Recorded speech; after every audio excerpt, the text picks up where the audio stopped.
जब भी इतिहास की धूल भरी गलियों में कोई वीरता की कहानी ढूंढता है तो हल्दी घाटी की माटी से रक्त, स्वाभिमान और शौर्य की गूंज सुनाई देती है।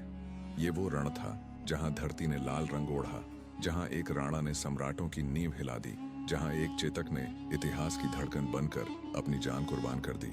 16वीं सदी का भारत, अकबर की आंखों में एक ही सपना, पूरे हिंदुस्तान पर मुगलिया परचम फहराना।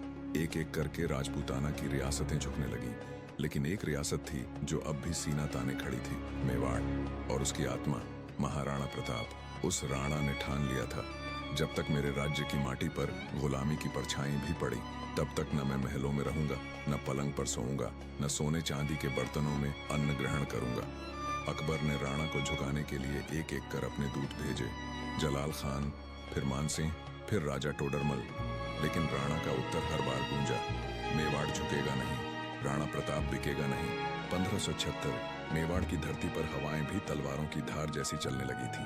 मानसिंह 80,000 सैनिकों के साथ मेवाड़ पर चढ़ाया। दूसरी ओर राणा प्रताप की सेना भी पहाड़ों, जंगलों और घाटियों से निकलकर एकत्र होने लगी।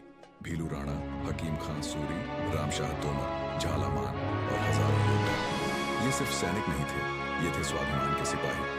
हल्दी घाटी की सुबह जब सूरज भी कांप उठा, 18 जून 1576, आकाश में काले बादल गरज रहे थे, धरती तप रही थी और हल्दी घाटी में दो सेनाएं आमने सामने खड़ी थी।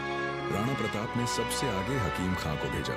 उनकी सेना ने मुगलों के हरावल दस्ते को मटियामेट कर दिया। अब युद्ध का असली नायक रणभूमि में उतरा, महाराणा प्रताप। उनका चेहरा क्रोध की ज्वाला से तप रहा था, हाथ में तलवार थी, सीने में मातृभूमि की पीड़ा। मुगल पहली बार राणा को देख रहे थे। कहते हैं जब राणा तलवार उठाते थे तो ऐसा लगता था मानो एक पूरा युद्ध अकेले लड़ लेंगे। राणा की नजरें ढूंढ रही थीं मानसिंह, जिसने कहा था कि अगली मुलाकात रणभूमि में होगी। राणा ने चेतक को साधा, हाथी पर बैठे मानसिंह की ओर बढ़े। चेतक ने छलांग लगाई, अपने पैरों को हाथी के सिर पर जमाया।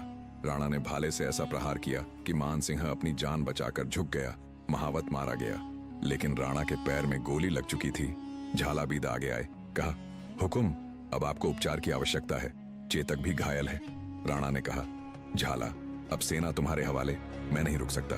और घायल चेतक के साथ पहाड़ों की ओर बढ़ गए। चेतक ने अंतिम सांस तक राणा को बचाया, 26 फीट की खाई को पार किया और फिर बलीचा गांव में धरती पर गिरकर वीरगति को प्राप्त हुआ। रात के अंधेरे में भीलों ने मुगलों की नाक में दम कर दिया। कच्चे आम खाकर गुजारी रात। सैन्य शिविर के चारों ओर खइयां खोद दी गईं और मुगल सेना वही बन गई, कैद में पड़ी शक्ति। मानसिंह, जो राणा को पकड़ने भेजा गया था, खुद बंदी बनकर रात काट रहा था। जब मानसिंह और आसफ खान खाली हाथ लौटे, अकबर आग बबूला हो उठा। उनकी सारी सुविधाएं, वेतन और सम्मान छीन लिया गया। राणा प्रताप कुंभलगढ़ लौटे, लेकिन ये अंत नहीं था।